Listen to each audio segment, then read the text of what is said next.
ഏകദേശം 7:30 മണിയോടുകൂടി ജോണി എന്ന വ്യക്തിയുടെ വീടിന്റെ കോളിംഗ് ബെൽ നിർത്താതെ അടിച്ചു തുടങ്ങി. വാതിൽ തുറന്ന അദ്ദേഹം നടുക്കുന്ന ഒരു കാഴ്ചയാണ് കണ്ടത്. തന്റെ വീടിന്റെ വാതിൽക്കൽ തൊട്ടപ്പുറത്തെ വീട്ടിലെ പെൺകുട്ടി രക്തത്തിൽ കുളിച്ച നിലയിൽ നിൽക്കുന്നു. ആ പെൺകുട്ടിയെ ഉടൻ തന്നെ ജോണി അകത്തേക്ക് വിളിച്ചു. ആ കാഴ്ച ആ വീട്ടിലുള്ള ആളുകളൊക്കെ ഒരു ഞെട്ടലോടുകൂടിയായിരുന്നു കണ്ടത്. പെൺകുട്ടി ഉടൻ തന്നെ കരഞ്ഞ് നിലവിളിച്ചുകൊണ്ട് ജോണിയെയും വീട്ടുകാരെയും അവളുടെ വീട്ടിലേക്ക് കൂട്ടിക്കൊണ്ടുപോയി. ആ വീടിനുള്ളിൽ നടക്കുന്ന ഒരു കാഴ്ചയായിരുന്നു ജോണിയും കുടുംബവും കണ്ടത്. ആ വീട്ടിലെ പ്രധാന ഹാളിൽ ആ പെൺകുട്ടിയുടെ അനുജത്തി സമാനമായ രീതിയിൽ തലയ്ക്കടിയേറ്റ് രക്തത്തിൽ കുളിച്ചു കിടക്കുന്നു. ആ സമയത്താണ് ജോണി ആ വീടിന്റെ മറ്റൊരു മുറിയിൽ നടക്കുന്ന ഒരു കാഴ്ച കണ്ടത്.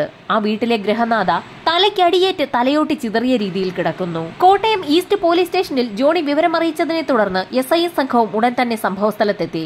ഇതോടൊപ്പം തന്നെ ആംബുലൻസും അവിടേക്കെത്തി. പെൺകുട്ടിയെയും അവളുടെ അനുജത്തിയെയും ആംബുലൻസിൽ ഉടൻ തന്നെ ഹോസ്പിറ്റലിലേക്ക് ഷിഫ്റ്റ് ചെയ്തു. തീർത്തും നടക്കുന്ന ഒരു കാഴ്ചയാണ് പോലീസുകാർ ആ വീടിനുള്ളിൽ കണ്ടത്. ആ വീടിനുള്ളിലാകട്ടെ യാതൊരു വിധത്തിലുള്ള മോഷണ ശ്രമവും നടന്നതിന്റെ ഒരു ലക്ഷണവും കാണാനുമില്ല. SI വിവരമറിയിച്ചതിനെ തുടർന്ന് ഫോറൻസിക് സംഘവും ഡോഗ് സ്ക്വാഡും സംഭവസ്ഥലത്തേക്ക് എത്തി. ഉടൻ തന്നെ ഡോഗ് സ്ക്വാഡിനെ ഉപയോഗിച്ചുള്ള പരിശോധന ആരംഭിച്ചു. മൃതദേഹത്തിൽ മണം പിടിച്ച പോലീസ് നായ വീടിനുള്ളിൽ നിന്ന് പുറത്തേക്കിറങ്ങി ഓടിയത് ഒരു സോമില്ലിന് സമീപത്തേക്കാണ്. സോമില്ലിനെ ചുറ്റിപ്പറ്റി അല്പസമയം നിന്ന ശേഷം പോലീസ് നായ തിരികെ ആ വീട്ടിലേക്ക് തന്നെ എത്തി. ആ വീടിന്റെ ഇടതുഭാഗത്തോട് ചേർന്നുള്ള മുറിക്ക് സമീപം പോലീസ് നായ നിൽപ്പുറപ്പിച്ചു. ഒരു പ്രത്യേക കാഴ്ച കണ്ടുകൊണ്ടാണ് പോലീസ് നായ അവിടെ നിന്നത്. പോലീസ് നായയുടെ നോട്ടമുള്ള ആ ഭാഗത്തേക്ക് നോക്കിയ നാട്ടുകാരും പോലീസും ഒരുപോലെ ഞെട്ടി.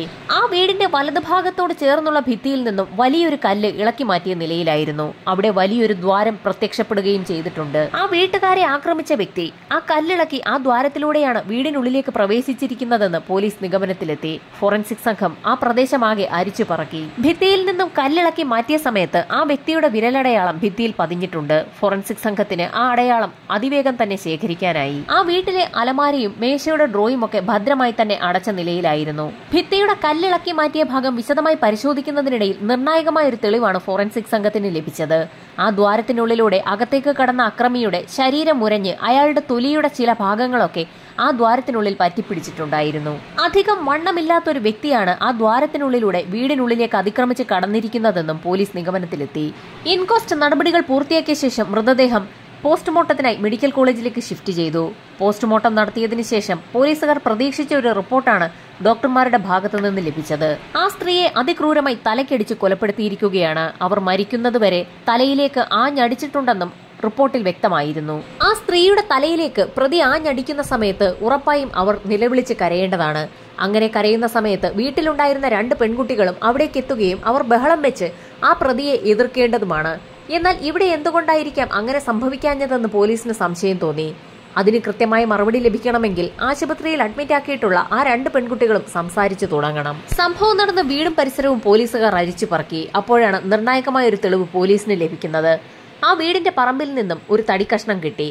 ആ തടിക്കഷ്ണത്തിൽ ഒരു നമ്പർ രേഖപ്പെടുത്തിയിരിക്കുന്നത് പോലീസിന്റെ ശ്രദ്ധയിൽപ്പെട്ടു. സാധാരണയായി സോമില്ലിലാണ് തടികൾക്ക് നമ്പർ രേഖപ്പെടുത്താറുള്ളത്. അതുകൊണ്ട് തന്നെ അതേതോ ഒരു സോമില്ലിൽ നിന്നുള്ള തടിയാണെന്ന് മനസ്സിലാക്കിയ പോലീസ് സംഘം ആ നമ്പർ ഉപയോഗിച്ച് സോമില്ല് കണ്ടെത്തി. പോലീസ് നായ നേരത്തെ മൃതദേഹത്തിൽ മണം പിടിച്ചതിനു ശേഷം ചെന്ന് നിന്ന അതേ സോമില്ലിലെ തടിയായിരുന്നു അത്. അങ്ങനെയൊരു തടിക്കഷ്ണം അവരുടെ സോമില്ലിൽ നിന്നും നഷ്ടമായ വിവരം കടയുടമകൾ വ്യക്തമാക്കുകയും ചെയ്തു. സോമില്ലിലെ ജീവനക്കാരെ കേന്ദ്രീകരിച്ച് പോലീസ് സംഘം വിശദമായ ഒരു അന്വേഷണം തന്നെ നടത്താൻ തീരുമാനിച്ചു. സംഭവം നടന്ന ദിവസവും അതിന് തൊട്ട് തലേ ദിവസവും സോമില്ലിൽ ജോലി ചെയ്തിരുന്നവർ കൃത്യമായും ഇപ്പോഴും അവിടെ തന്നെയുണ്ടോ അതോ അതിലാരെങ്കിലും നാടുവിട്ട് പോയിട്ടുണ്ടോ എന്നൊക്കെയായിരുന്നു പോലീസിന്റെ അന്വേഷണം. പോലീസ് സംഘം 2 ടീമുകളായി തിരിഞ്ഞ് വിശദമായ അന്വേഷണം ആരംഭിച്ചു. ഈ സമയത്തായിരുന്നു SIയുടെ ഫോണിലേക്ക് കോട്ടയം മെഡിക്കൽ കോളേജിൽ നിന്നും ഒരു ഫോൺ കോൾ എത്തുന്നത്. അബോധാവസ്ഥയിൽ ആശുപത്രിയിൽ കിടക്കുന്ന 2 പെൺകുട്ടികളിൽ മൂത്ത പെൺകുട്ടി സംസാരിച്ചു തുടങ്ങി. വിവരമറിഞ്ഞ ഉടൻ തന്നെ പോലീസ് സംഘം കോട്ടയം മെഡിക്കൽ കോളേജിലേക്ക് പുറപ്പെട്ടു. മരണപ്പെട്ട കുട്ടിയമ്മ എന്ന സ്ത്രീക്ക് 2 പെൺമക്കളാണുള്ളത്. അതിൽ മൂത്ത പെൺകുട്ടി MBBSനും ഇളയ കുട്ടി എഞ്ചിനീയറിംഗിനുമാണ് പഠിക്കുന്നത്. നിലവിൽ മൂത്ത പെൺകുട്ടിയാണ് സംസാരിച്ചു തുടങ്ങിയത്. തലേ ദിവസം രാത്രിയിൽ സംഭവം നടന്ന ദിവസവും ആ പെൺകുട്ടി തന്നെയായിരുന്നു തൊട്ടടുത്ത വീട്ടിലെത്തി ജോണിയോട് വിവരങ്ങൾ പറഞ്ഞത്. ജോണിയെയും കുടുംബത്തെയും തന്റെ വീട്ടിലേക്ക് വിളിച്ചു വരുത്തിയ ആ പെൺകുട്ടി അവിടെ വെച്ച് തന്നെ ബോധം കെട്ട് വീണിരുന്നു. അബോധാവസ്ഥയിലായ ആ പെൺകുട്ടിക്ക് ഇപ്പോഴാണ് ബോധം തിരിച്ചു കിട്ടിയിരിക്കുന്നത്. പെൺകുട്ടി പോലീസിനോട് സംസാരിക്കാൻ തയ്യാറായതോടുകൂടി പോലീസ് സംഘം ആ പെൺകുട്ടിയോട് പല കാര്യങ്ങളും ചോദിച്ചു തുടങ്ങി. സംഭവം നടന്ന ദിവസം രാത്രിയിൽ ആ മൂത്ത പെൺകുട്ടി പഠിച്ചുകൊണ്ടിരിക്കുകയായിരുന്നു. ഈ സമയത്തായിരുന്നു അപ്രതീക്ഷിതമായി ആ കുട്ടിക്ക് തലയിലേക്ക് അടിയേറ്റത്. അടിയേറ്റ ഉടൻ തന്നെ ബോധം കെട്ടു പോവുകയായിരുന്നു. പിന്നീട് നടന്ന ഒരു കാര്യവും അവൾക്ക് ഓർമ്മയുണ്ടായിരുന്നില്ല. അവൾ പറഞ്ഞതിൽ നിന്നും പോലീസിന് ചില കാര്യങ്ങൾ വ്യക്തമായി. രാത്രി ഏകദേശം 12 മണിയോടുകൂടിയായിരുന്നു മൂത്ത പെൺകുട്ടി തലക്കടിയേറ്റ് ബോധം കെട്ട് വീണത്. ഇതേ സമയം ഇളയ കുട്ടി നല്ല ഉറക്കത്തിലായിരുന്നിരിക്കാം. മൂത്ത കുട്ടിയെ സമീപിച്ച അതേ രീതിയിൽ തന്നെ ഉറങ്ങിക്കിടന്ന ആ പെൺകുട്ടിയെയും അക്രമി തലക്കടിച്ച് ബോധം കെടുത്തി. അതിനുശേഷം കുട്ടിയമ്മയെ സമീപിച്ചതാകാം. 2 പെൺകുട്ടികളും ബോധം കെട്ട് കിടക്കുകയായതിനാൽ കുട്ടിയമ്മയെ അടിച്ചതൊന്നും ആ പെൺകുട്ടികൾ അറിഞ്ഞിരുന്നില്ല. ആ 2 പെൺകുട്ടികളെയും കൊലപ്പെടുത്താത്ത പ്രതി പക്ഷേ ആ സ്ത്രീയെ അടിച്ചടിച്ച് കൊലപ്പെടുത്തിയിരിക്കുകയാണ്.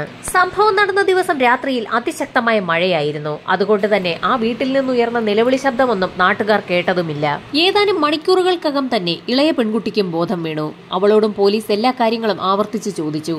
എന്നാൽ നല്ല ഉറക്കത്തിലായിരുന്നതിനാൽ തലയിൽ എന്തോ വന്ന് പതിച്ചപ്പോൾ തന്നെ ആ പെൺകുട്ടിയുടെ ബോധവും പോയിരുന്നു. അതുകൊണ്ട് തന്നെ ആ വീട്ടിൽ നടന്ന യാതൊരു സംഭവവും ഇളയ കുട്ടിക്കും അറിയില്ലായിരുന്നു.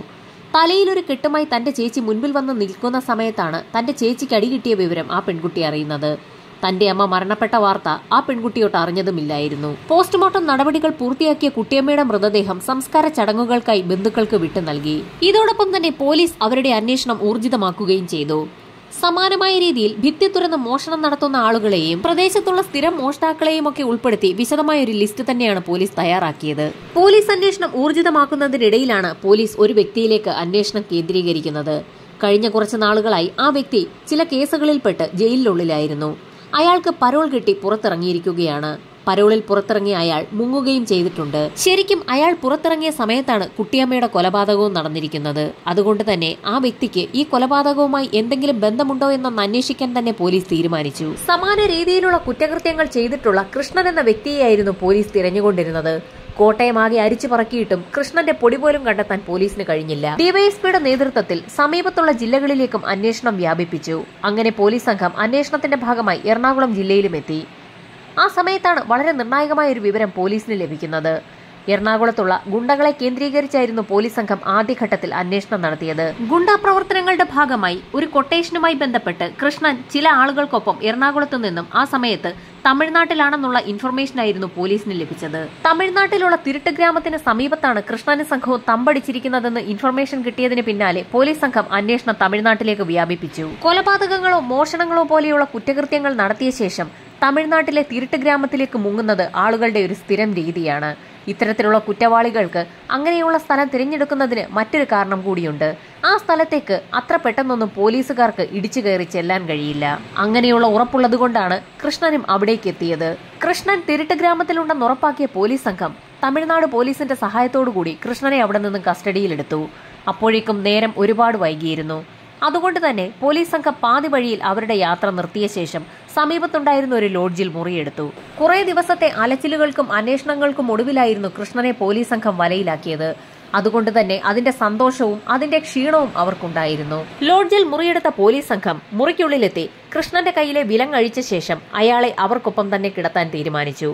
കൃഷ്ണനെ നടുക്ക് കിടത്തിയ ശേഷം 2 പോലീസുകാർ അയാളുടെ 2 വശങ്ങളിലായി കിടന്നു. ബാക്കിയുള്ള പോലീസ് സംഘം ആ മുറി പുറത്തുനിന്ന് പൂട്ടിയ ശേഷം മറ്റൊരു മുറിയിലേക്ക് പോയി. അത് രാവിലെ തന്നെ കോട്ടയം സ്റ്റേഷനിൽ ഹാജരാകേണ്ടതുള്ളതുകൊണ്ട് തന്നെ പോലീസ് സംഘം നേരത്തെ എഴുന്നേറ്റു. തൊട്ടപ്പുറത്തെ മുറിയിൽ കിടന്നുറങ്ങുകയായിരുന്ന കൃഷ്ണനെയും പോലീസ് സംഘത്തെയും എഴുന്നേൽപ്പിക്കുന്നതിനായി തലേ ദിവസം അവർ പുറത്തുനിന്ന് പൂട്ടിയ ആ മുറി തുറന്നു. മുറിക്കുള്ളിലേക്ക് നോക്കിയ പോലീസ് സംഘം അമ്പരന്നുപോയി. കൃഷ്ണനെ അയാൾ കിടന്ന സ്ഥലത്ത് കാണാനില്ല.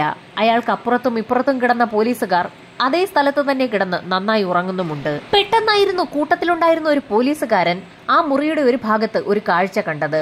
പോലീസുകാർക്ക് നടുവിൽ ഉറങ്ങിക്കിടക്കുകയായിരുന്ന കൃഷ്ണൻ തൊട്ടപ്പുറത്തു മാറി കഴുത്തറുക്കപ്പെട്ട നിലയിൽ മരിച്ചു കിടക്കുന്നു. കൂടെയുണ്ടായിരുന്ന പോലീസുകാർ കൃഷ്ണനെ കഴുത്തറുത്ത് കൊലപ്പെടുത്തി എന്ന തരത്തിൽ മറ്റുള്ളവർക്ക് തോന്നുന്ന രീതിയിലായിരുന്നു ആ കാഴ്ച. തീർത്തും കോളിളക്കമുണ്ടാക്കിയ ഒരു സംഭവമായിരുന്നു അത്.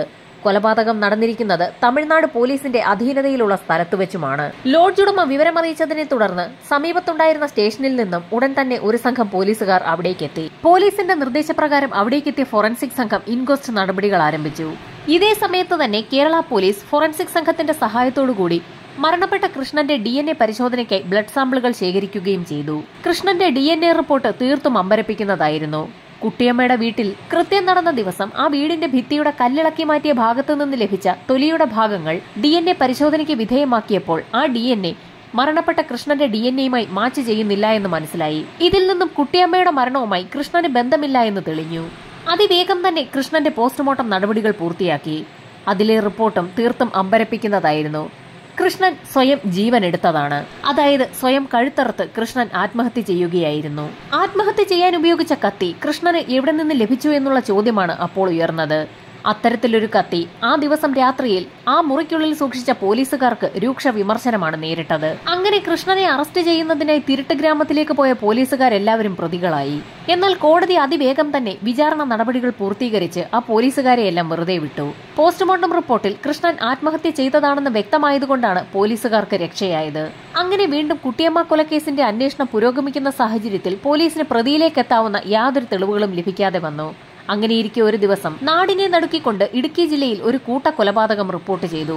ആ കൂട്ടക്കൊല നടത്തിയ വ്യക്തിയെ പോലീസ് അതിവേഗം തന്നെ പിടികൂടുകയും ചെയ്തു. ആ വ്യക്തിയെ ചോദ്യം ചെയ്യുന്നതിനിടയിൽ അയാൾ സമാന രീതിയിൽ നേരത്തെ നടത്തിയിട്ടുള്ള മറ്റ് കുറ്റകൃത്യങ്ങൾ കൂടി പോലീസിന് മുൻപാകെ വെളിപ്പെടുത്തി. കഴിഞ്ഞ കുറെ നാളുകളായി കോട്ടയം ജില്ലയിൽ പോലീസ് അന്വേഷിച്ചുകൊണ്ടിരിക്കുന്ന കുട്ടിയമ്മ എന്ന സ്ത്രീയെ കൊലപ്പെടുത്തിയ കേസിലെ പ്രതിയും താൻ തന്നെയാണെന്നായിരുന്നു അയാൾ പോലീസിന് മൊഴി നൽകിയത്.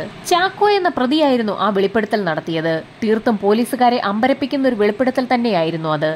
കുട്ടിയമ്മ എന്ന സ്ത്രീയുടെ വീട്ടിൽ എന്തിനാണ് താൻ കയറിയതെന്ന് ചോദിച്ചപ്പോൾ ആ വീട്ടിൽ മോഷണം നടത്തുന്നതിനാണ് അന്ന് താൻ കയറിയതെന്നും താൻ അവിടെ നിന്നും ഒരു മാല മോഷ്ടിച്ചു എന്നും പോലീസിനോട് അയാൾ മൊഴി നൽകി. എന്നാൽ പോലീസിന്റെ അന്നത്തെ FIRൽ ആ വീട്ടിൽ യാതൊരു മോഷണവും നടന്നിട്ടില്ല എന്നുള്ളതായിരുന്നു രേഖപ്പെടുത്തിയിരുന്നത്. അതുമാത്രവുമല്ല, ആ വീട്ടിൽ നിന്നും യാതൊരു സാധനങ്ങളും മോഷണം പോയിട്ടില്ല എന്ന് കുട്ടിയമ്മയുടെ 2 പെൺകുട്ടികളും അന്ന് പോലീസിന് മൊഴി നൽകിയിരുന്നു. അതിന്റെ അടിസ്ഥാനത്തിലാണ് ആ വീട്ടിൽ നിന്നും ഒന്നും മോഷണം പോയിട്ടില്ല എന്ന് അന്ന് FIRൽ രേഖപ്പെടുത്തിയത്. പോലീസ് സംഘം ചാക്കോയെ വിശദമായി തന്നെ ചോദ്യം ചെയ്തു. കുട്ടിയമ്മയുടെ വീട്ടിലെ അലമാരയ്ക്കുള്ളിലെ ഒരു പെട്ടിയിൽ നിന്നാണ് താൻ മാല മോഷ്ടിച്ചതെന്നും അത് പെട്ടിയോടുകൂടി തന്നെ അവിടെ നിന്ന് എടുക്കുകയായിരുന്നു എന്നും അയാൾ പോലീസിന് മുൻപാകെ മൊഴി നൽകി. ചാക്കോ അലമാരിയിൽ നിന്നും പെട്ടിയോടുകൂടിയാണ് മാല മോഷ്ടിച്ചത്. അതിനുശേഷം അലമാര ഭദ്രമായി അടയ്ക്കുകയും ചെയ്തു. ആ വീട്ടിൽ നിന്ന് പുറത്തിറങ്ങിയ ശേഷം ആഭരണം സൂക്ഷിച്ചിരുന്ന പെട്ടി സമീപത്തുള്ള പറമ്പിലേക്ക് വലിച്ചെറിയുകയും ചെയ്തു. ഏകദേശം ചാക്കോയെ പോലീസ് സ്റ്റേഷനിൽ ചോദ്യം ചെയ്യുന്ന അതേ സമയത്ത് തന്നെയായിരുന്നു കുട്ടിയമ്മയുടെ വീടും പരിസരവുമൊക്കെ ചില ആളുകൾ ചേർന്ന് വൃത്തിയാക്കിയത്. ആ സമയത്ത് തെങ്ങിന് തടമെടുത്തുകൊണ്ടിരുന്ന ഒരു വ്യക്തിക്ക് ആഭരണം വെക്കുന്ന ഒരു പെട്ടി അവിടെ നിന്ന് കിട്ടുകയും ചെയ്തു. ആ വീട്ടിലെ പെൺകുട്ടികളെ അത് ഏൽപ്പിച്ച സമയത്തായിരുന്നു അവരുടെ വീട്ടിൽ നിന്നും അവരുടെ അമ്മയുടെ മാലയടങ്ങിയ പെട്ടി മോഷണം പോയ വിവരം അവർ തിരിച്ചറിയുന്നത്. അമ്മ മരിച്ച ദുഃഖത്തിൽ കഴിഞ്ഞിരുന്ന പെൺകുട്ടികൾ സത്യത്തിൽ അക്കാര്യങ്ങളൊന്നും അന്ന് ശ്രദ്ധിച്ചിരുന്നില്ല. തങ്ങളുടെ വീട്ടിൽ നിന്നും മാല മോഷണം പോയ വിവരം പെൺകുട്ടികൾ ഉടൻ തന്നെ സമീപത്തുണ്ടായിരുന്ന പോലീസ് സ്റ്റേഷനിൽ അറിയിക്കുകയും ചെയ്തു. അന്ന് കുട്ടിയമ്മയുടെ വീട്ടിൽ കയറിയ വ്യക്തി കൊലപാതകം നടത്തിയ ശേഷം അലമാരി തുറന്ന് അതിൽ നിന്ന് സ്വർണ്ണമാല മോഷ്ടിച്ചുകൊണ്ടാണ് കടന്നുകളഞ്ഞതെന്ന് സ്റ്റേഷൻ SI ഉറപ്പിച്ച സമയത്ത് തന്നെയായിരുന്നു ഇടുക്കി പോലീസ് സ്റ്റേഷനിൽ നിന്നും കോട്ടയത്തേക്ക് ഒരു ഫോൺ കോൾ എത്തുന്നത്. ശരിക്കും തേടിയ വള്ളി കാലിൽ ചുറ്റിയെന്ന് പറയുന്നത് പോലെയായിരുന്നു കാര്യങ്ങൾ സംഭവിച്ചത്.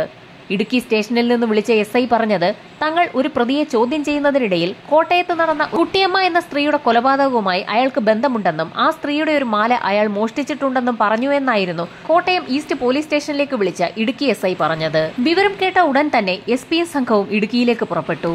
ഇടുക്കിയിലെത്തിയ പോലീസ് സംഘം ചാക്കോയെ കസ്റ്റഡിയിൽ വാങ്ങി കോട്ടയത്തേക്ക് പുറപ്പെട്ടു. വിശദമായ ഒരു ചോദ്യം ചെയ്യൽ തന്നെയാണ് അവർ നടത്തിയത്. ചോദ്യം ചെയ്യലിൽ ചാക്കോ പല കാര്യങ്ങളും വ്യക്തമായി പറഞ്ഞു. യഥാർത്ഥത്തിൽ കുട്ടിയമ്മയുടെ വീട്ടിൽ മോഷണം നടത്താൻ അയാൾ തീരുമാനിച്ചിരുന്നില്ല. ആ വീടിന്റെ ഭാഗത്തുകൂടി എത്തിയപ്പോൾ അന്ന് നന്നായി മഴ പെയ്തിരുന്നു. മഴ പെയ്ത സമയത്ത് ചാക്കോ സമീപത്തുണ്ടായിരുന്ന ആ തടിമില്ലിലാണ് കയറി നിന്നത്. അവിടെ കയറി നിന്ന ചാക്കോ സമീപത്തുണ്ടായിരുന്ന വീടുകളൊക്കെ ഒന്ന് നിരീക്ഷിച്ചു.